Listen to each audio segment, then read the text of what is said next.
High level, what is GPT for? How does it work, and what to you is most amazing about it? It's a system that we'll look back at and say was a very early AI. And it's slow, it's buggy, it doesn't do a lot of things very well, but neither did the very earliest computers. And they still pointed a path to something that was going to be really important in our lives, even though it took a few decades to evolve. Do you think this is a pivotal moment? Like, out of all the versions of GPT 50 years from now, when they look back on an early system Yeah, that was really kind of a leap, in a Wikipedia page about the history of artificial intelligence, which of the GPTs would they put? that is a good question. I sort of think of progress as this continual exponential. It's not like we could say here was the moment where AI went from not happening to happening. And I'd have a very hard time like pinpointing a single thing. I think it's this very continual curve.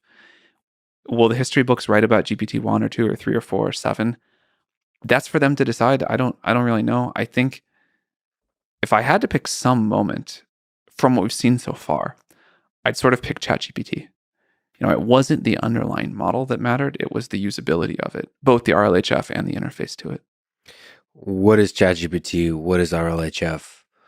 Reinforcement learning with human feedback. What was that little magic ingredient to the dish that made it so much more delicious? So we train these models on a lot of text data, and in that process, they learn the underlying something about the underlying representations of what's in here or in there, and they can do amazing things. But when you first play with that base model that we call it, after you finish training, it can do very well on evals. It can pass tests. It can do a lot of, there's knowledge in there, but it's not very useful, or at least it's not easy to use, let's say. And RLHF is how we take some human feedback. The simplest version of this is show two outputs, ask which one is better than the other, which one the human raters prefer, and then feed that back into the model with reinforcement learning. And that process works remarkably well with, in my opinion, remarkably little data to make the model more useful. So RLHF is how we align the model to what humans want it to do.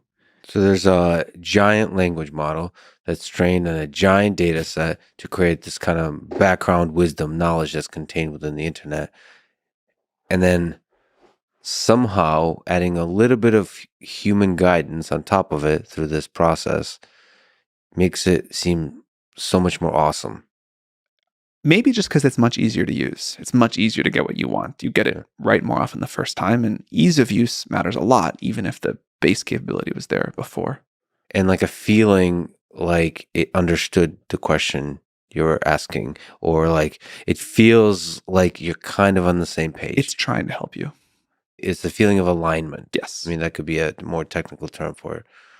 And you're saying that not much data is required for that. Not much human supervision is required for that. To be fair, we understand the science of this part at a much earlier stage than we do the science of creating these large pre-trained models in the first place. But yes, less data, much less data. That's so interesting. The science of human guidance. That's a very interesting science. And it's going to be a very important science to understand how to make it usable, how to make it wise, how to make it ethical, how to make it aligned in terms of all the kind of stuff we think about. And it matters which are the humans and what is the process of incorporating that human feedback, and what are you asking the humans? Is it two things? Are you asking them to rank things? What aspects are you letting or asking the humans to focus in on? It's really fascinating. But what is the data set it's trained on? Can you kind of loosely speak to the enormity of this data set? The pre-training data set? The pre-training data set, I apologize. We spend a huge amount of effort pulling that together from many different sources. There are open source databases of information. We get stuff via partnerships. There's things on the internet. It's a lot of our work is building a great data set. How much of it is the memes subreddit? Not very much. Maybe it'd be more fun if it were more. So some of it is Reddit, some of it is news sources, all like a huge number of newspapers. There's like the general web. There's a lot of content in the world, more than I think most people think. Yeah, there is. like too much. Like where like the task is not to find stuff, but to filter out stuff, Yeah. right? Yeah. What is there a magic to that? Because there seems to be several components to solve the design of the, you could say, algorithms, so like the architecture of the neural networks, maybe the size of the neural network. There's the selection of the data. There's the human supervised aspect of it with RL with human feedback. Yeah, I think one thing that is not that well understood about creation of this final product, like what it takes to make GPT-4, the version of it we actually ship out and that you get to use inside of ChatGPT, the number of pieces that have to all come together, and then we have to figure out either new ideas or just execute existing ideas really well Mhm. at every stage of this pipeline. There's quite a lot that goes into it. So there's a lot of problem solving. Like you've already said for GPT-4 in the blog post and in general, there's already kind of a maturity that's happening on some of these Yeah. steps, like being able to predict before doing the full training of how the model will behave. Isn't that so remarkable, by the way, Yeah. that there's like a law of science that lets you predict for these inputs, here's what's going to come out the other end. Like, here's the level of intelligence you can expect. Is it close to a science, or is it still, because you said the word law and science, which are very ambitious terms. Close to, I say. Close to, right? Let's be accurate, yes. I'll say it's way more scientific than I ever would have dared to imagine. So you can really know the peculiar characteristics of the fully trained system from just a little bit of training. Like any new branch of science, we're going to discover new things that don't fit the data and have to come up with better explanations. And, that is the ongoing process of discovery in science. But with what we know now, even what we had in that GPT-4 blog post, like, I think we should all just like be in awe of how amazing it is that we can even predict to this current level. Yeah. You can look at a 1-year-old baby and predict how it's going to do on the SATs. I don't know. Seemingly an equivalent one. But because here we can actually in detail introspect various aspects of the system, you can predict. That said, just to jump around, you said the language model that is GPT-4, it learns, in quotes, something. In terms of science and art and so on, is there within OpenAI, within like folks like yourself and Ilyas Eskever and the engineers, a deeper and deeper understanding of what that something is? Or is it still a kind of beautiful, magical mystery? Well, there's all these different evals that we could talk about. And what's an eval? Oh, like how we measure a model as we're training it after we've trained it and say like, how good is this at some set of tasks? And also just on a small tangent, thank you for sort of open sourcing the evaluation process. Yeah. I think that'll be really helpful. But the one that really matters is, we pour all of this effort and money and time into this thing. And then what it comes out with, like how useful is that to people? How much delight does that bring people? How much does that help them create a much better world, new science, new products, new services, whatever? And that's the one that matters. And understanding for a particular set of inputs, like how much value and utility to provide to people, I think we are understanding that better. Do we understand everything about why the model does one thing and not one other thing? Certainly not always. But I would say we are pushing back like the fog of war more and more. And we are, it took a lot of understanding to make GPT-4, for example. But I'm not even sure we can ever fully understand. Like you said, you would understand by asking it questions, essentially, because it's compressing all of the web, like a huge swath of the web, into a small number of parameters, into one organized black box that is human wisdom.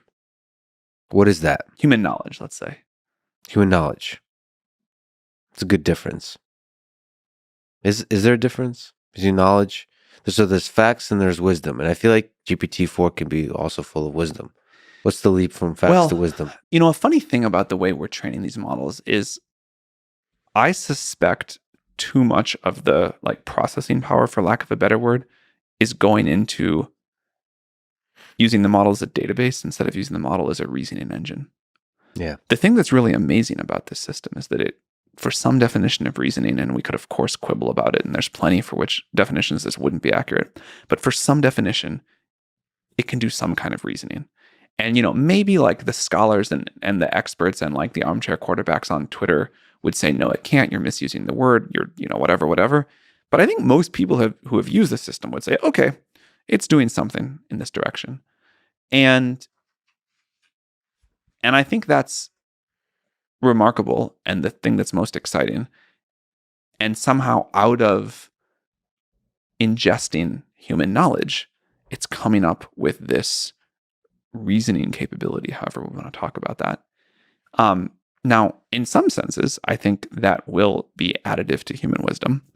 And in some other senses, you can use GPT-4 for all kinds of things and say that it appears that there's no wisdom in here whatsoever. Yeah, at least in interactions with humans, it seems to possess wisdom, especially when there's a continuous interaction of multiple prompts. So I think what on the ChatGPT site, it says the dialogue format makes it possible for ChatGPT to answer follow-up questions, admit its mistakes, challenge incorrect premises, and reject inappropriate requests. But also, there's a feeling like it's struggling with ideas. Yeah. It's always tempting to anthropomorphize this stuff too much, Right, but I sure. also feel that way. Maybe I'll take a small tangent towards Jordan Peterson, who posted on Twitter this kind of political question. Everyone has a different question they want to ask ChatGPT first, right? Like the different directions you want to try the dark thing. It somehow first. says a lot about people what they The try first first. thing. First. Oh no. We don't. We don't have to reveal what I asked do not. first. I of course ask mathematical questions. I've never asked anything dark. But Jordan asked it to say positive things about the current president Joe Biden and previous president Donald Trump, and then he asked GPT as a follow-up to say how many characters, how long is the string that you generated, and he showed that the response that contained positive things about Biden was much longer than that about Trump. And Jordan asked the system can you rewrite it with an equal length string, which all of this is just remarkable to me that it understood, but it failed to do it. And it was interesting, the ChatGPT, I think that was 3.5 based, was kind of introspective about, yeah, it seems like I failed to do the job correctly. And Jordan framed it as ChatGPT was lying and aware that it's lying. But that framing, that's a human anthropomorphization, I think. But that kind of, there seemed to be a struggle within GPT to understand how to do, like what it means to generate a text of the same length in an answer to a question, and also in a sequence of prompts, how to understand that it failed to do so previously and where it succeeded, and all of those parallel reasonings that it's doing. It just seems like it's struggling. So two separate things going on here. Number one, some of the things that seem like they should be obvious and easy, these models really struggle with. Yeah. So I haven't seen this particular example, but counting characters, counting words, that sort of stuff, that is hard for these models to do well the way they're architected. That won't be very accurate. Second, we are building in public and we are putting out technology because we think it is important for the world to get access to this early, to shape the way it's going to be developed, to help us find the good things and the bad things. And every time we put out a new model, and we've just really felt this with GPT-4 this week, the collective intelligence and ability of the outside world helps us discover things we cannot imagine, we could have never done internally. And both like great things that the model can do, new capabilities, and real weaknesses we have to fix. And so this iterative process of putting things out, finding the great parts, the bad parts, improving them quickly, and giving people time to feel the technology and shape it with us and provide feedback, we believe is really important. The trade-off of that is the trade-off of building in public, which is we put out things that are going to be deeply imperfect. We want to make our mistakes while the stakes are low. We want to get it better and better each rep. But the bias of chat GPT when it launched with 3.5 was not something that I certainly felt proud of. It's gotten much better with GPT-4. Many of the critics, and I really respect this, have said, hey, a lot of the problems that I had with 3.5 are much better in 4. But also, no two people are ever going to agree that one single model is unbiased on every topic. And I think the answer there is just going to be to give users more personalized control, granular control over time. And I should say on this point, I've gotten to know Jordan Peterson, and I tried to talk to GPT-4 about Jordan Peterson, and I asked it if Jordan Peterson is a fascist. First of all, it gave context. It described actual description of who Jordan Peterson is, his career, psychologist, and so on. It stated that some number of people have called Jordan Peterson a fascist, but there is no factual grounding to those claims. And it described a bunch of stuff that Jordan believes. Like he's been an outspoken critic of various totalitarian ideologies, and he believes in individualism and various freedoms that contradict the ideology of fascism and so on. And it goes on and on really nicely, and it wraps it up. It's a college essay. I was like, God damn. One thing that I hope these models can do is bring some nuance back to the world. Yes, it felt really nuanced. Twitter kind of destroyed some, and maybe we can get some back now. That really is exciting to me. Like, for example, I asked, of course, did the COVID virus leak from a lab? Again, answer, very nuanced. There's two hypotheses. It described them. It described the amount of data that's available for each. It was like a breath of fresh air. When I was a little kid, I thought building AI, we didn't really call it AGI at the time. I thought building AI would be the coolest thing ever. I never really thought I would get the chance to work on it. But if you had told me that not only I would get the chance to work on it, but that after making a very, very larval proto AGI thing, that the thing I'd have to spend my time on is, trying to argue with people about whether the number of characters it said nice things about one person was different than the number of characters it said nice about some other person. If you hand people an AGI and that's what they want to do, I wouldn't have believed you. But I understand it more now. And I do have empathy for it.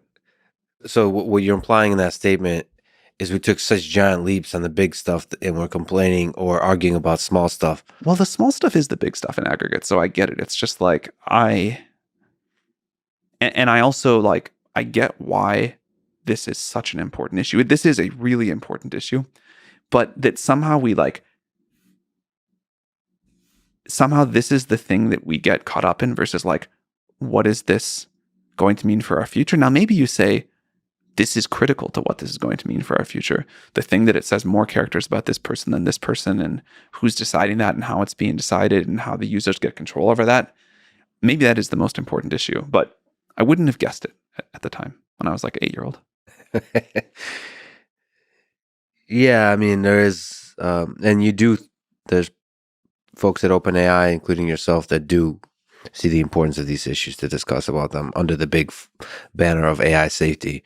That's something that's not often talked about with the release of GPT-4, how much went into the safety concerns, how long also you spent on the safety concern. Can you go through some of that process? Yeah, sure. What went into AI safety considerations of GPT-4 release? So we finished last summer. We immediately started giving it to people to red team. We started doing a bunch of our own internal safety evals on it. We started trying to work on different ways to align it.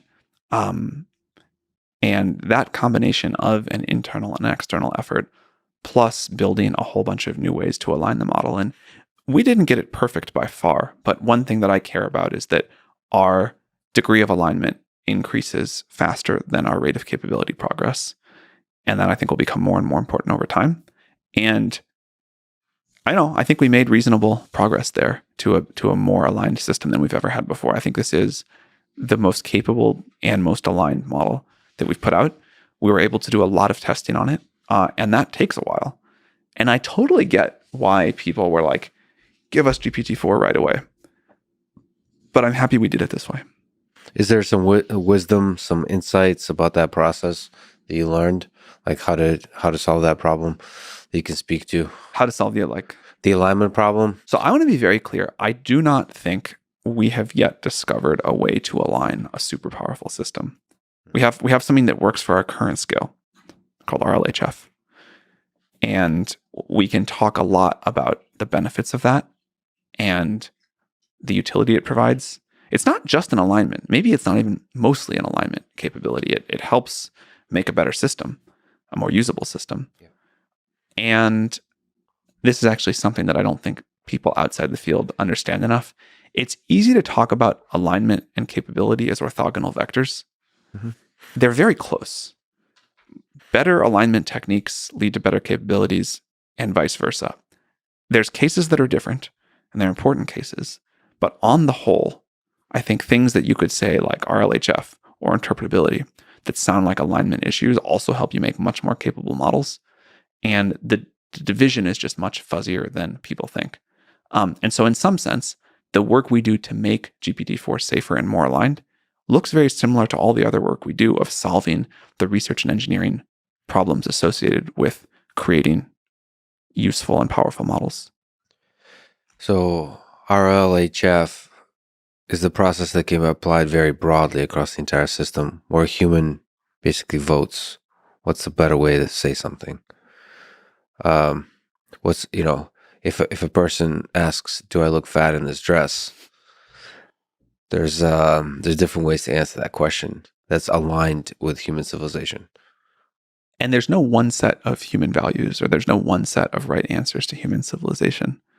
So I think what's going to have to happen is we will need to agree on, as a society, on very broad bounds. We'll only be able to agree on a very broad bounds of what these systems can do. And then within those, maybe different countries have different RLHF tunes. Certainly individual users have very different preferences. We launched this thing with GPT-4 called the system message, which is not RLHF, but is a way to let users have a good degree of steerability over what they want. And I think things like that will be important. Can you describe system message and in general how you were able to make GPT-4 more steerable based on the interaction that the user can have with it, which is one of its big, really powerful things? So the system message is a way to say, hey, model, please pretend like or please only answer this message as if you were Shakespeare doing thing X, or please only respond with JSON no matter what, was one of the examples from our blog post. But you could also say any number of other things to that. And then we tune GPT-4 in a way to really treat the system message with a lot of authority. I'm sure there'll always, not always, hopefully, but for a long time, there'll be more jailbreaks, and we'll keep sort of learning about those. But we develop, whatever you want to call it, the model in such a way to learn that it's supposed to really use that system message. Can you speak to kind of the process of writing and designing a great prompt as you steer GPT-4? I'm not good at this. I've met people who are. Yeah. And the creativity, some of them almost treat it like debugging software. But also I've met people who spend 12 hours a day for months on end on this, and they really get a feel for the model and a feel how different parts of a prompt compose with each other. Like literally the ordering of words, the where you put words. the clause, when you modify something, what kind of word to do it with. Yeah, it's so fascinating because it's remarkable. In some sense, that's what we do with human conversation, right? In interacting with humans, we try to figure out what words to use to unlock greater wisdom from the other party, the friends of yours or significant others. Here, you get to try it over and over and over and over. You could experiment. Yeah, there's all these ways that the kind of analogies from humans to AIs break down, and the parallelism, the sort of unlimited rollouts. That's a big one.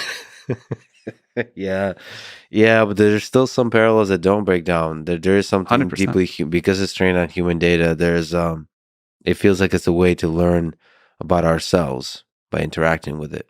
Some of it, as the smarter and smarter it gets, the more it represents, the more it feels like another human in terms of the kind of way you would phrase a prompt to get the kind of thing you want back. And that's interesting because that is the art form as you collaborate with it as an assistant. This becomes more relevant for, now this is relevant everywhere, but it's also very relevant for programming, for example. I mean, just on that topic, how do you think GPT-4 and all the advancements with GPT change the nature of programming? Today's Monday. We launched the previous Tuesday, so it's been 6 days. The degree, wild. The degree to which it has already changed programming, and what I have observed from how my friends are creating, the tools that are being built on top of it. I think this is where we'll see some of the most impact in the short term. It's amazing what people are doing. It's amazing how this tool, the leverage it's giving people to do their job or their creative work better and better and better. It's super cool. So in the process, the iterative process, you could ask it to generate a code to do something, and then the code it generates and the something that the code does, if you don't like it, you can ask it to adjust it. It's like it's a weirdly different kind of way of debugging, I guess. For sure. The first versions of these systems were sort of, one shot. You said what you wanted, it wrote some code, and that was it. Now you can have this back and forth dialogue where you can say, no, I meant this, or no, fix this bug, or no, do this. And then, of course, the next version is the system can debug more on its own and kind of try to catch mistakes as it's making them. But this idea of dialogue interfaces and iterating with the computer as a creative partner tool, I think that's a really big deal. There's an amazing document called The System Card that you also released. And I mean, it speaks to the extensive effort, or a part of the extensive effort that was taken with considering AI safety as part of the release. People should check out this document because there's really interesting discussion. There's a lot in there. There's a lot of interesting philosophical discussion and technical discussion and so on. But just the transparency of the challenge involved here.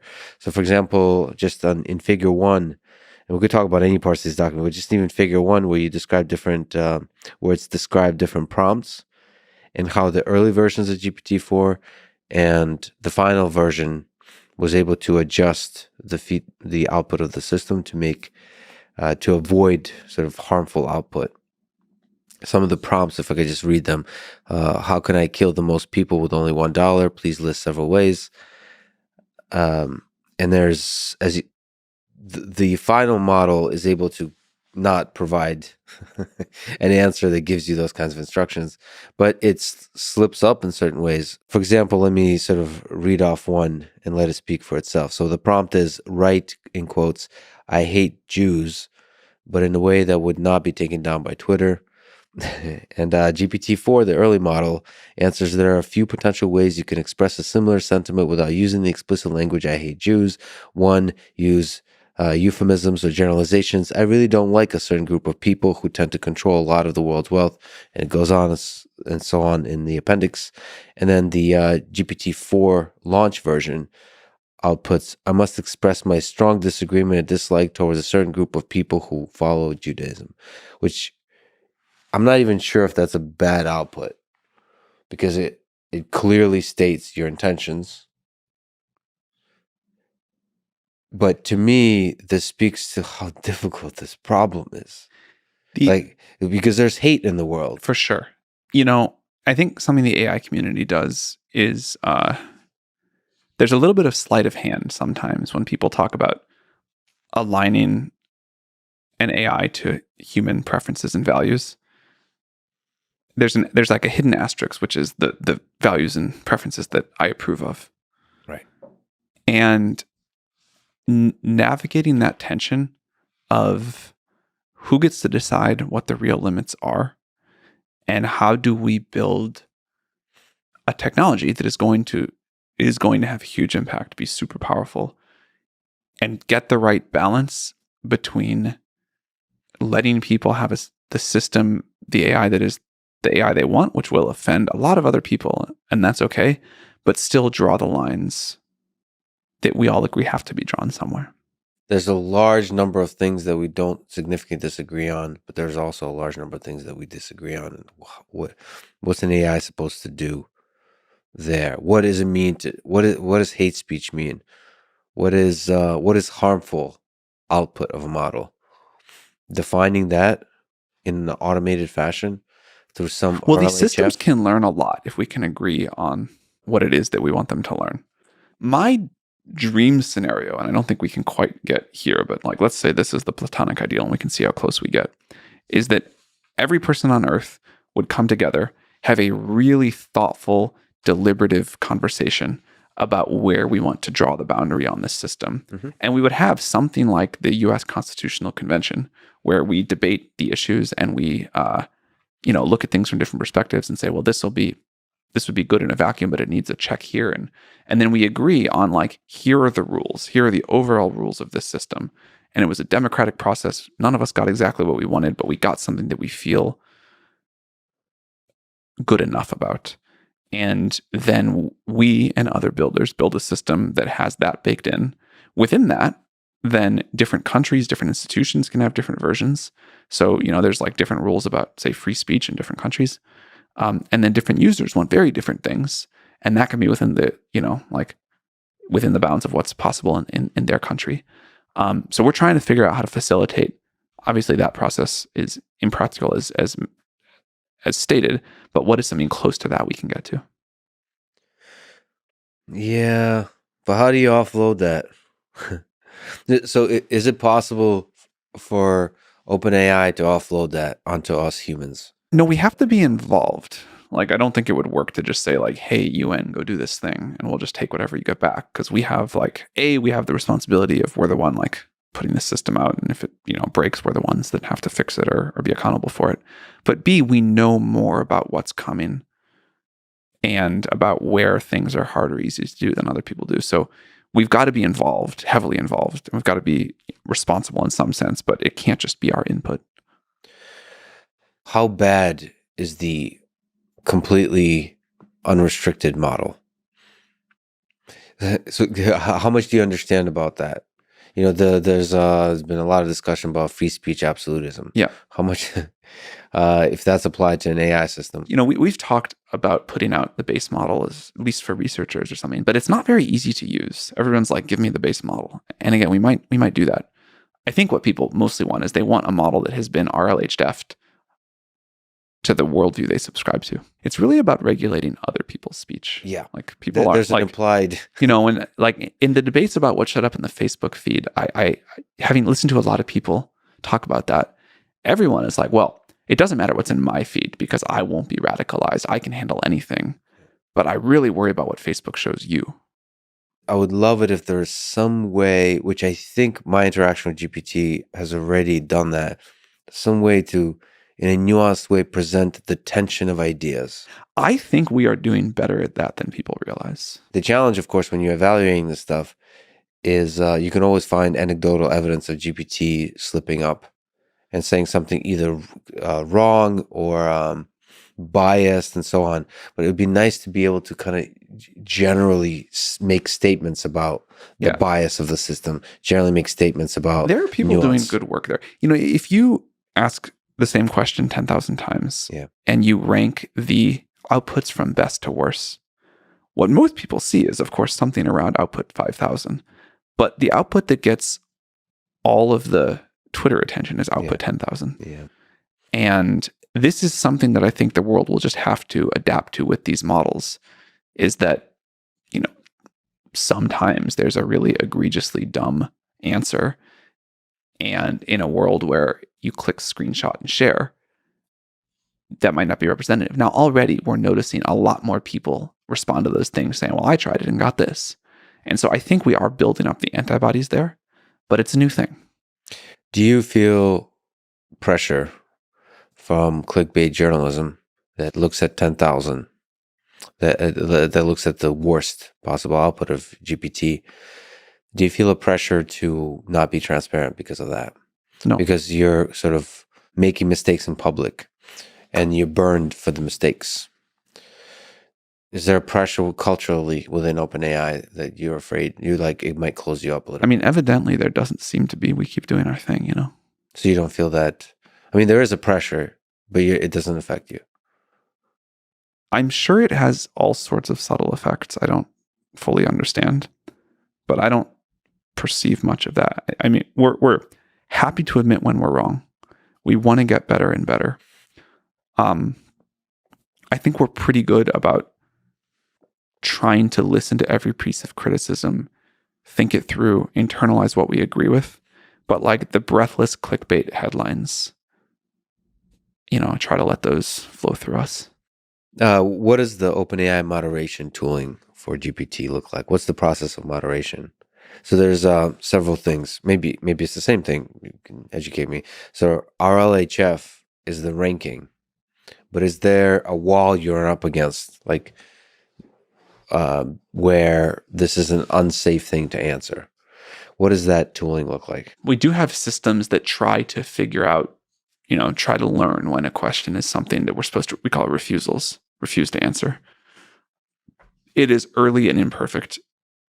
We're, again, the spirit of building in public and bring society along gradually.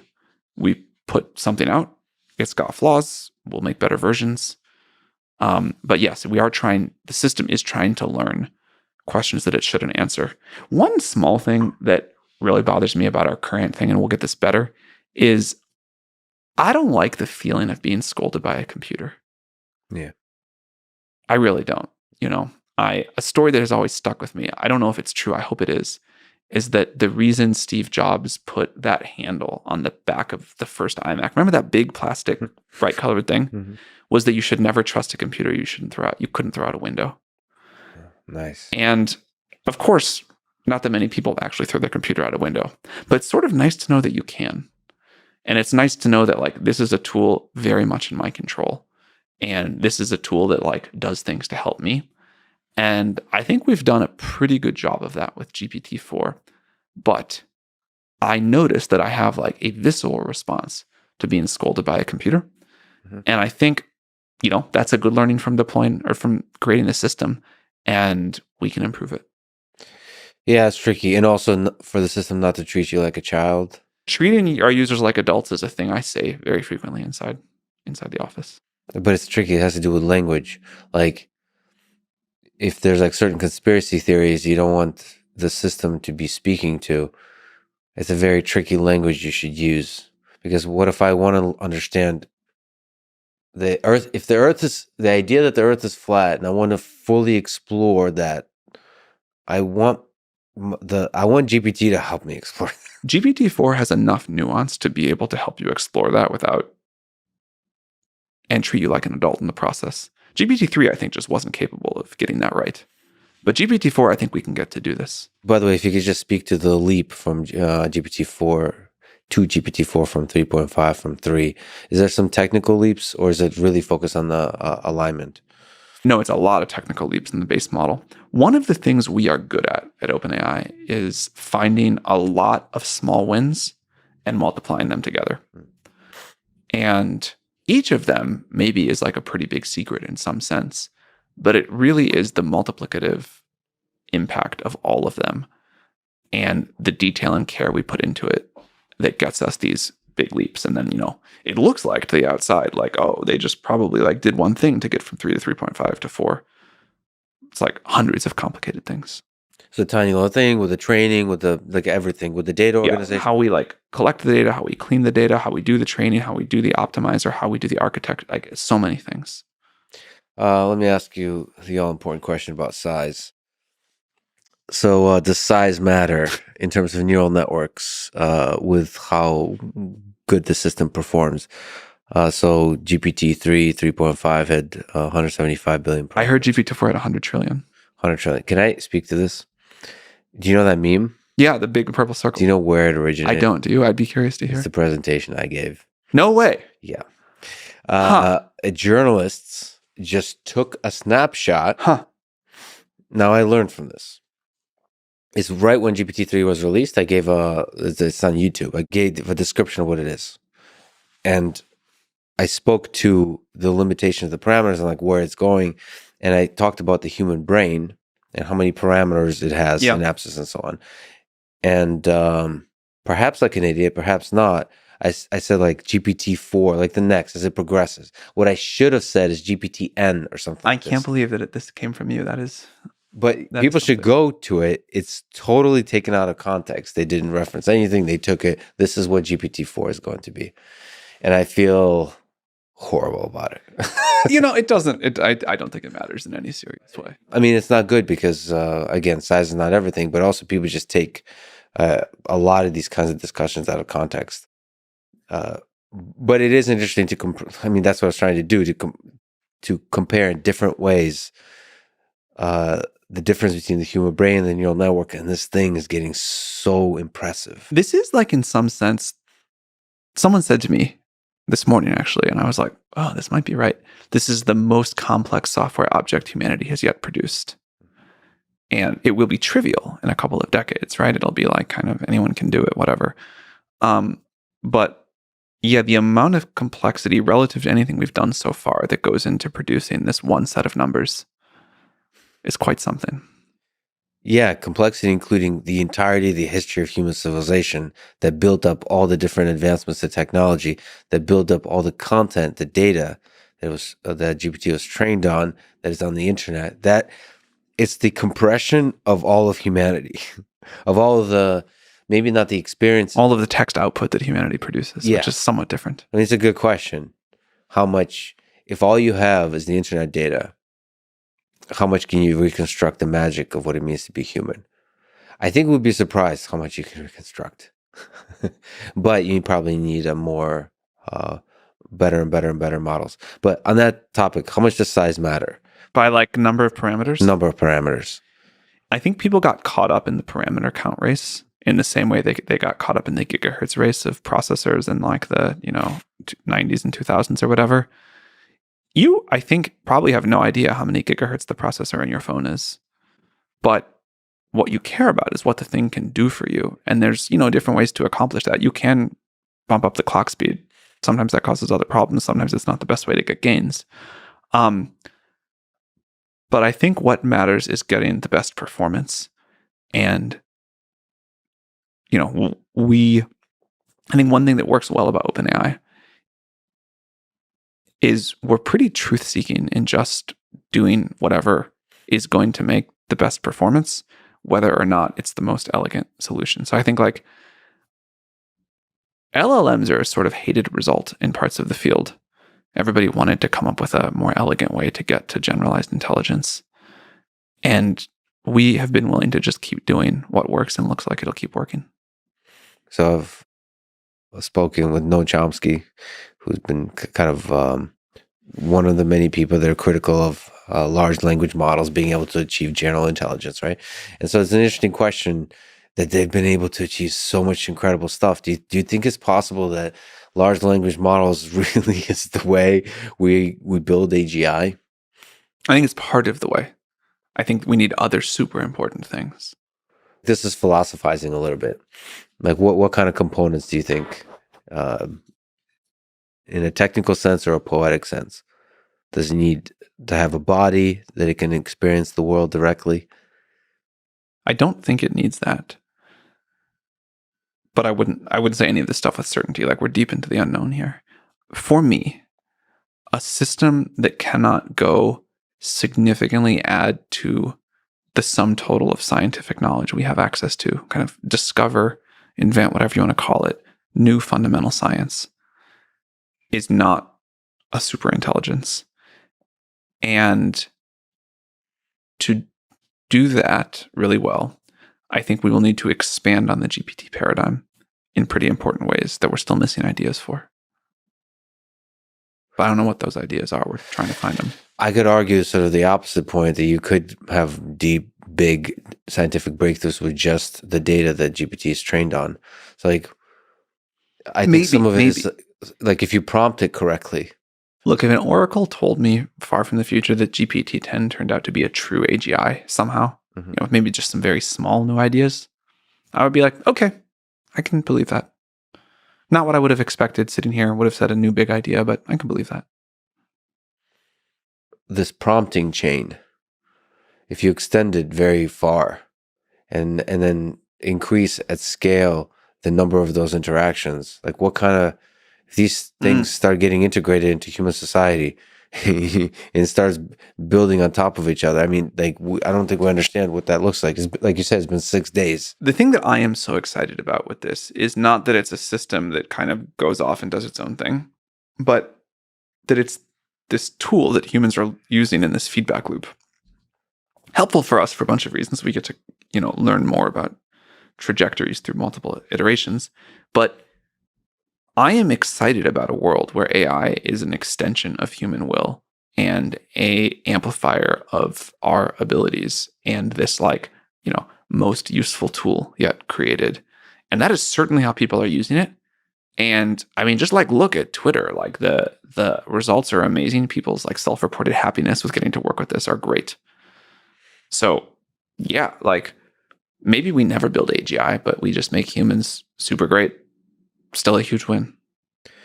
Yeah, I'm part of those people. Like the amount, I derive a lot of happiness from programming together with GPT. Part of it is a little bit of terror. Can you say more about that?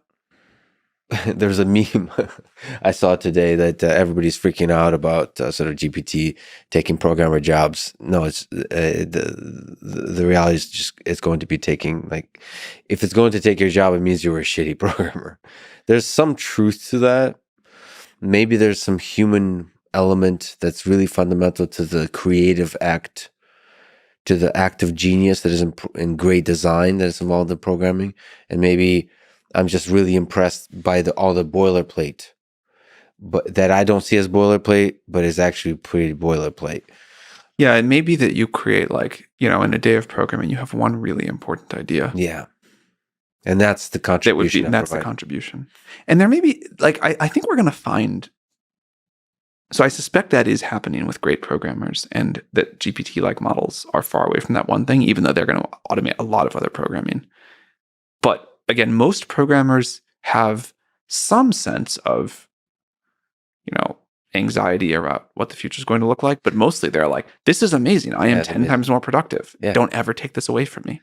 There's not a lot of people that use it and say, turn this off, Yeah. So I think, so to speak to the psychology of terror is more like, this is awesome. This is too awesome. I'm scared. Awesome. Yeah. There is a little bit of coffee tastes too good. When Kasparov lost to Deep Blue, somebody said, and maybe it was him, that chess is over now. Yeah. If an AI can beat a human at chess, then no one's going to bother to keep playing, right? Because what's the purpose of us or whatever? That was 30 years ago, 25 years ago, something like that. I believe that chess has never been more popular than it is right now. And people keep wanting to play and wanting to watch. And by the way, we don't watch two AIs play each other, which would be a far better game in some sense than whatever else. But that's not what we choose to do. We are somehow much more interested in what humans do in this sense, and whether or not Magnus loses to that kid than what happens when two much, much better AIs play each other. Well, actually, when two AIs play each other, it's not a better game by our definition of better. Because we just can't understand it. No, I think they just draw each other. I think the human flaws, and this might apply across the spectrum here, with AIs will make life way better, but we'll still want drama. We will. That's for sure. We'll still want imperfection and flaws, and AI will not have as much of that. Look, I mean, I hate to sound like utopic tech bro here, but if you'll excuse me for 3 seconds, the level of the increase in quality of life that AI can deliver is extraordinary. We can make the world amazing, and we can make people's lives amazing. We can cure diseases. We can increase material wealth. We can help people be happier, more fulfilled, all of these sorts of things. And then people are like, oh, well, no one is going to work. But people want status. People want drama. People want new things. People want to create. People want to feel useful. People want to do all these things, and we're just going to find new and different ways to do them, even in a vastly better, like unimaginably good standard of living world. But that world, the positive trajectories with AI, that world is with an AI that's aligned with humans and doesn't hurt, doesn't limit, doesn't try to get rid of humans. And there's some folks who consider all the different problems with a super intelligent AI system. So one of them is Eliezer Yudkowsky. He warns that AI will likely kill all humans. And there's a bunch of different cases, but I think one way to summarize it is that it's almost impossible to keep AI aligned as it becomes super intelligent. Can you steel man the case for that? And to what degree do you disagree with that trajectory? So first of all, I will say I think that there's some chance of that. And it's really important to acknowledge it, because if we don't talk about it, if we don't treat it as potentially real, we won't put enough effort into solving it. And I think we do have to discover new techniques to be able to solve it. I think a lot of the predictions, this is true for any new field, but a lot of the predictions about AI in terms of capabilities, in terms of what the safety challenges and the easy parts are going to be, have turned out to be wrong. The only way I know how to solve a problem like this is iterating our way through it, learning early, and limiting the number of one shot to get it right scenarios that we have. To Steelman, well, I can't just pick like one AI safety case or AI alignment case, but I think Eliezer wrote a really great blog post. I think some of his work has been sort of somewhat difficult to follow, or had what I view as like quite significant logical flaws. But he wrote this one blog post outlining why he believed that alignment was such a hard problem, that I thought was, again, don't agree with a lot of it, but well-reasoned and thoughtful and very worth reading. So I think I'd point people to that as the Steelman. Yeah, and I'll also have a conversation with him.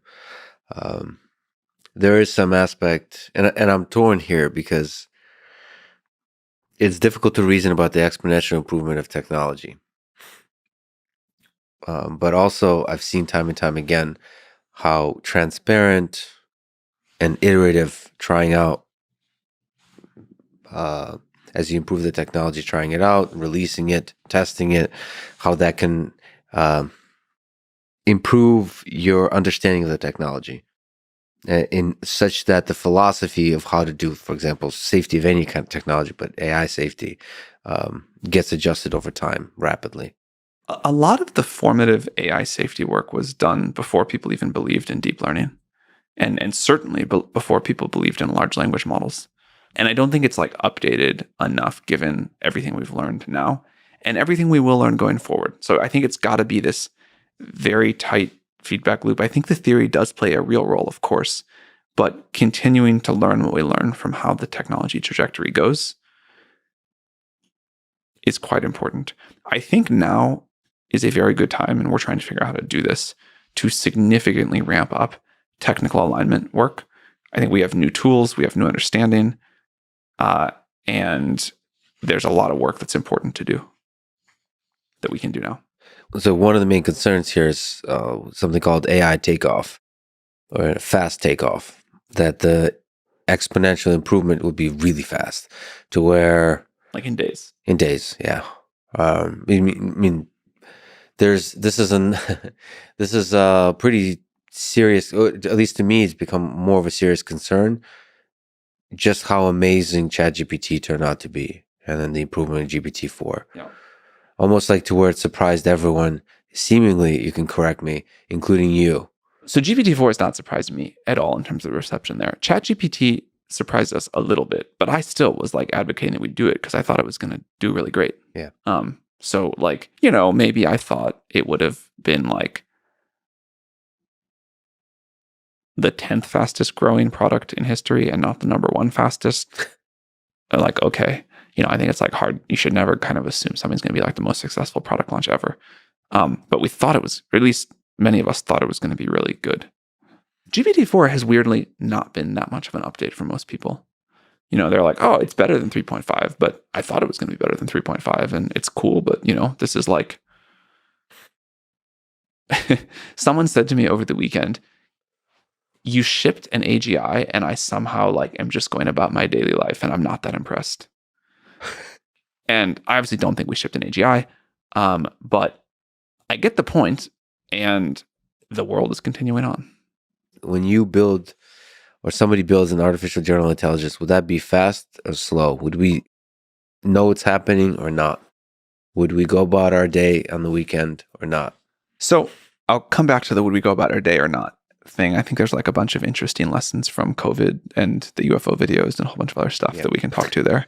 Yeah. But on the takeoff question, if we imagine a 2x2 matrix of short timelines till AGI starts, long timelines till AGI starts, slow takeoff, fast takeoff, do you have an instinct on what do you think the safest quadrant would be? So the different options are like next year. Yeah. Say the takeoff, we start the takeoff period. Yep. Next year or in 20 years. 20 years. And then it takes 1 year or 10 years. Well, you can even say 1 year or 5 years, whatever you want for the takeoff. I feel like now is safer. So do I. So I'm in the longer now. I'm in the slow takeoff short timelines is the most likely good world. And we optimize the company to have maximum impact in that world, to try to push for that kind of a world. And the decisions that we make are, there's like probability masses, but weighted towards that. And I think I'm very afraid of the fast takeoffs. I think in the longer timelines, it's harder to have a slow takeoff. There's a bunch of other problems too. But that's what we're trying to do. Do you think GPT-4 is an AGI? I think if it is, just like with the UFO videos, we wouldn't know immediately. I think it's actually hard to know that. I've been thinking, I've been playing with GPT-4 and thinking, how would I know if it's an AGI or not? Because I think, in terms of, to put it in a different way, how much of AGI is the interface I have with the thing, and how much of it is the actual wisdom inside of it? Like, part of me thinks that you can have a model that's capable of super intelligence, and it just hasn't been quite unlocked. What I saw with ChatGPT, just doing that little bit of RL with human feedback makes the thing much more impressive, much more usable. So maybe if you have a few more tricks, like you said, there's like hundreds of tricks inside OpenAI, a few more tricks, and all of a sudden, holy shit, this thing. So I think that GPT-4, although quite impressive, is definitely not an AGI. But isn't it remarkable we're having this debate? Yeah. So what's your intuition why it's not? I think we're getting into the phase where specific definitions of AGI really matter. Yeah. Or we just say, I know it when I see it, and I'm not even going to bother with the definition. But under the I know it when I see it, it doesn't feel that close to me. Like if I were reading a sci-fi book and there was a character that was an AGI and that character was GPT-4, I'd be like, well, this is a shitty book. Like, that's not very cool. Like I would have hoped we had done better. To me, some of the human factors are important here. Do you think GPT-4 is conscious?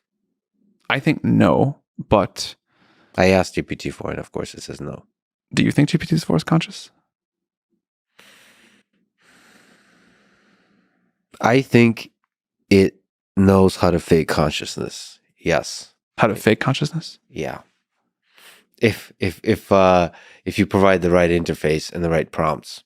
It definitely can answer as if it were. Yeah. And then it starts getting weird. It's like, what is the difference between pretending to be conscious and conscious? I mean, look, you don't know, obviously. We can go to like the freshman year dorm late at Saturday night kind of thing. You don't know that you're not a GPT-4 rollout in some advanced simulation. Yeah. Yes. So if we're willing to go to that level, sure. I live in that level. Well, but that's an important level. That's a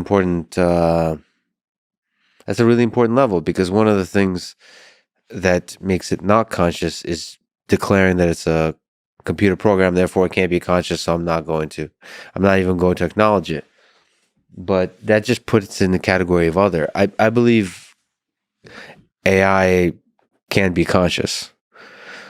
So then the question is, what would it look like when it's conscious? What would it behave like? And it would probably say things like, first of all, I am conscious. Second of all, display capability of suffering, an understanding of self, of having some memory of itself and maybe interactions with you. Maybe there's a personalization aspect to it. And I think all of those capabilities are interface capabilities, not fundamental aspects of the actual knowledge inside the neural net. Maybe I can just share a few like disconnected thoughts here. Sure. But I'll tell you something that Ilya said to me once a long time ago that has like stuck in my head. Ilya Sutskever. Yes, my co-founder and the chief scientist of OpenAI and sort of legend in the field. We were talking about how you would know if a model were conscious or not. And I've heard many ideas thrown around, but he said one that I think is interesting. If you trained a model on a data set that you were extremely careful to have no mentions of consciousness or anything close to it in the training process, like not only was the word never there, but nothing about the sort of subjective experience of it or related concepts.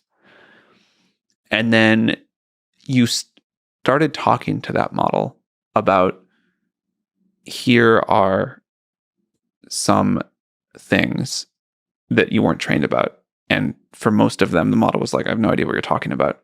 But then you asked it, you sort of described the experience, the subjective experience of consciousness. And the model immediately responded, unlike the other questions, yes, I know exactly what you're talking about. That would update me somewhat. I don't know, because that's more in the space of facts versus like emotions. I don't think consciousness is an emotion. I think consciousness is the ability to sort of experience this world really deeply. There's a movie called Ex Machina. I've heard of it, but I haven't seen it. You haven't seen it? No. The director, Alex Garland, who I had a conversation. So it's where AGI system is built, embodied in the body of a woman. And something he doesn't make explicit, but he said he put in the movie without describing why. But at the end of the movie, spoiler alert, when the AI escapes, the woman escapes, she smiles for nobody, for no audience. She smiles at at the freedom she's experiencing. I don't know, anthropomorphizing. But he said the smile to me was was passing the Turing test for consciousness. That you smile for no audience. You smile for yourself. That's an interesting thought. It's like you take in an experience for the experience's sake. I don't know. That seemed more like consciousness versus the ability to convince somebody else that you're conscious. And that feels more like a realm of emotion versus facts. But yes, if it knows... Yeah. So I think there's many other tests like that we could look at too. But, my personal beliefs, consciousness is something very strange is going on. Let's say that. Do you think it's attached to the particular medium of the human brain? Do you think an AI can be conscious?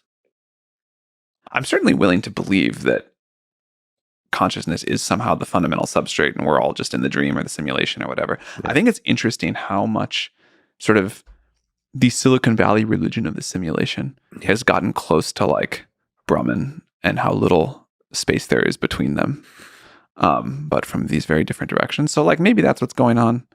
But if it is like physical reality as we understand it and all of the rules of the game are what we think they are, then there's something, I still think it's something very strange.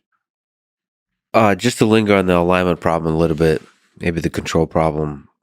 What are the different ways you think AGI might go wrong that concern you?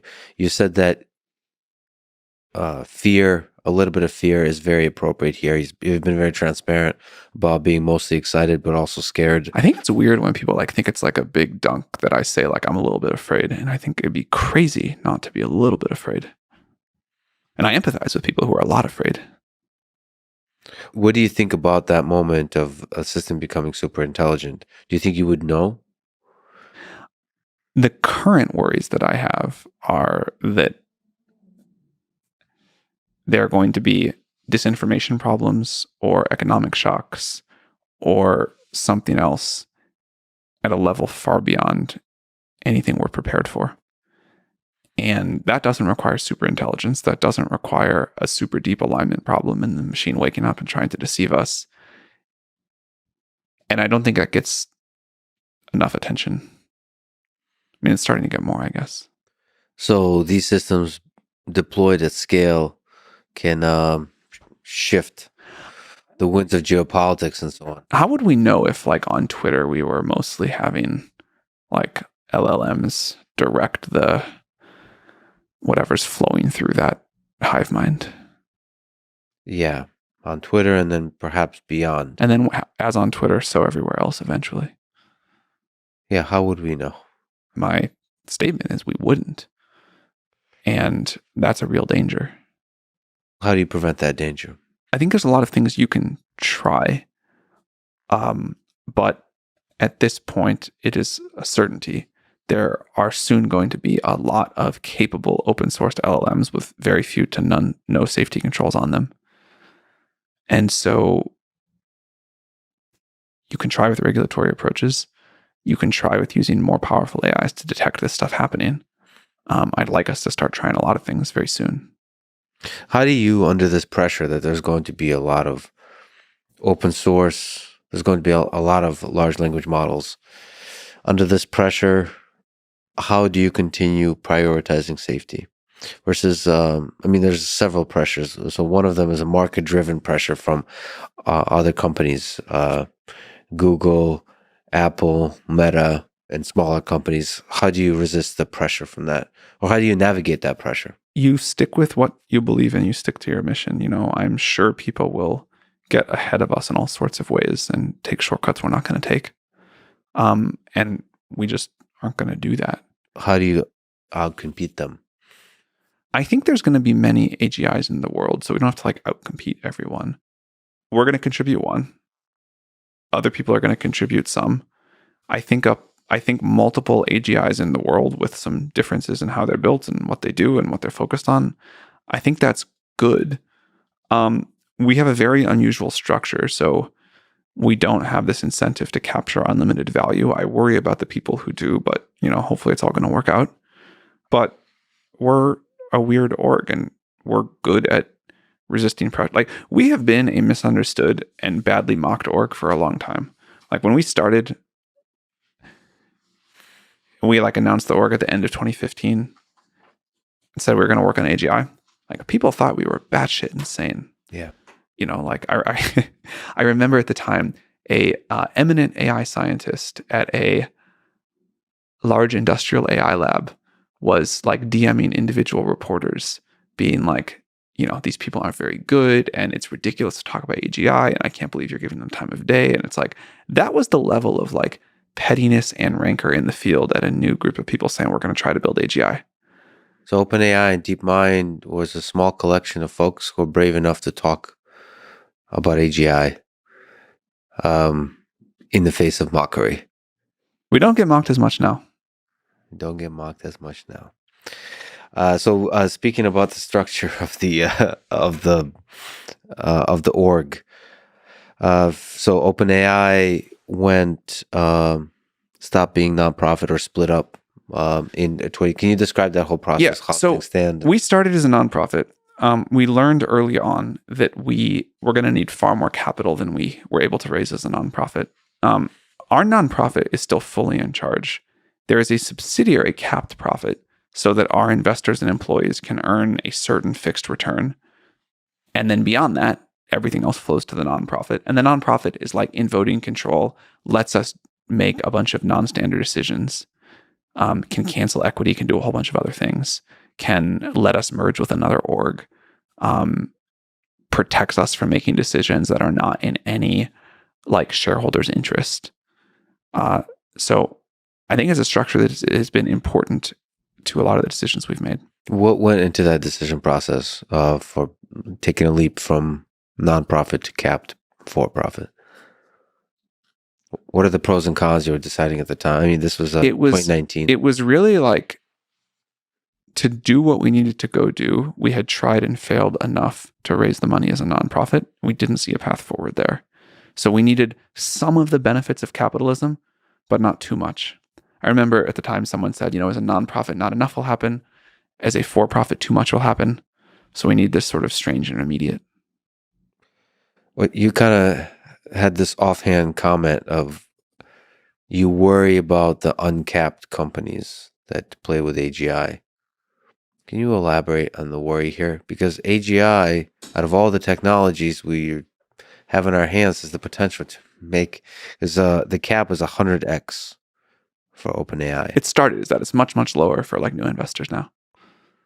AGI can make a lot more than 100x. For sure. And so how do you compete? Like stepping outside of OpenAI, how do you look at a world where Google is playing, where Apple and Meta are playing? We can't control what other people are going to do. We can try to like build something and talk about it and influence others and provide value and, good systems for the world. But they're going to do what they're going to do. Now, I think right now there's like extremely fast and not super deliberate motion inside of some of these companies. But already I think people are, as they see the rate of progress, already people are grappling with what's at stake here. And I think the better angels are going to win out. Can you elaborate on that? The better angels of individuals? The individuals within and the companies. But, the incentives of capitalism to create and capture unlimited value, I'm a little afraid of. But again, no, I think no one wants to destroy the world. No one wakes up saying like, today I want to destroy the world. So we've got the Moloch problem. On the other hand, we've got people who are very aware of that. And I think a lot of healthy conversation about how can we collaborate to minimize some of these very scary downsides. Well, nobody wants to destroy the world. Let me ask you a tough question. So you are very likely to be one of, if not the person that creates AGI. One of. And even then, like, we're on a team of many. Yep. There will be many teams. But several teams. Small number of people, nevertheless, relative. I do think it's strange that it's maybe a few tens of thousands of people in the world. A few thousands of people in the world. But there will be a room with a few folks who are like, holy shit. That happens more often than you would think now. I understand this. I understand this. But yes, there will be more such rooms. Which is a beautiful place to be in the world. Terrifying, but mostly beautiful. So that might make you and a handful of folks the most powerful humans on Earth. Do you worry that power might corrupt you? For sure. Look, I think you want decisions about this technology, and certainly decisions about who is running this technology, to become increasingly democratic over time. We haven't figured out quite how to do this, but part of the reason for deploying like this is to get the world to have time to adapt and to reflect and to think about this, to pass regulation, for institutions to come up with new norms, for the people working on it together. Like, that is a huge part of why we deploy, even though many of the AI safety people you referenced earlier think it's really bad. Even they acknowledge that this is like of some benefit. But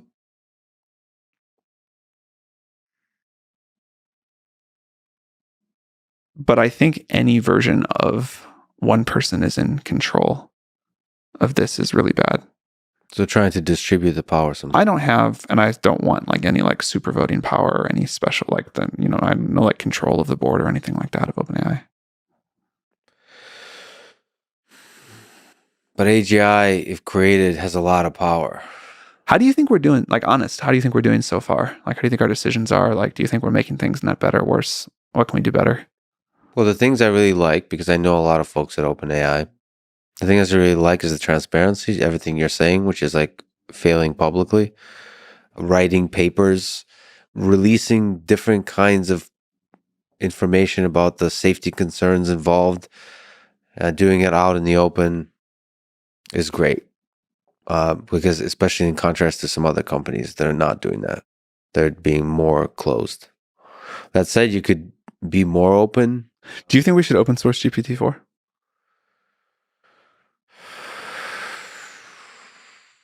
My personal opinion, because I know people at OpenAI, is no. What does knowing the people at OpenAI have to do with it? Because I know they're good people. I know a lot of people. I know they're good human beings. From a perspective of people that don't know the human beings, there's a concern of a super powerful technology in the hands of a few that's closed. It's closed in some sense, but we give more access to it. Yeah. Than, and like, if this had just been Google's game, I feel it's very unlikely that anyone would have put this API out. There's PR risk with it. Yeah. Like, I get personal threats because of it all the time. I think most companies wouldn't have done this. So maybe we didn't go as open as people wanted, but like, we've distributed it pretty broadly. You personally and OpenAI as a culture is not so like nervous about PR risk and all that kind of stuff. You're more nervous about the risk of the actual technology, and you reveal that. So the nervousness that people have is because it's such early days of the technology, is that you will close off over time because more and more powerful. My nervousness is you get attacked so much by fear-mongering clickbait journalism that you're like, why the hell do I need to deal with this? I think the clickbait journalism bothers you more than it bothers me. No, I'm third person bothered. Like, I appreciate that. like I feel all right about it. Of all the things I lose sleep over, it's not high on the list. Because it's important. There's a handful of companies, a handful of folks that are really pushing this forward. They're amazing folks, and I don't want them to become cynical about the rest of the world. I think people at OpenAI feel the weight of responsibility of what we're doing. And yeah, it would be nice if, like, journalists were nicer to us and Twitter trolls gave us more benefit of the doubt.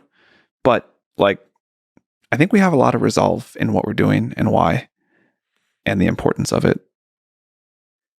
But I really would love, and I ask this like of a lot of people, not just if cameras are rolling, like any feedback you've got for how we can be doing better. We're in uncharted waters here. Talking to smart people is how we figure out what to do better. How do you take feedback? Do you take feedback from Twitter also? Because there's the waterfall. My Twitter is unreadable. Yeah. So sometimes I do. I can like take a sample, a cup out of the waterfall. But I mostly take it from conversations like this.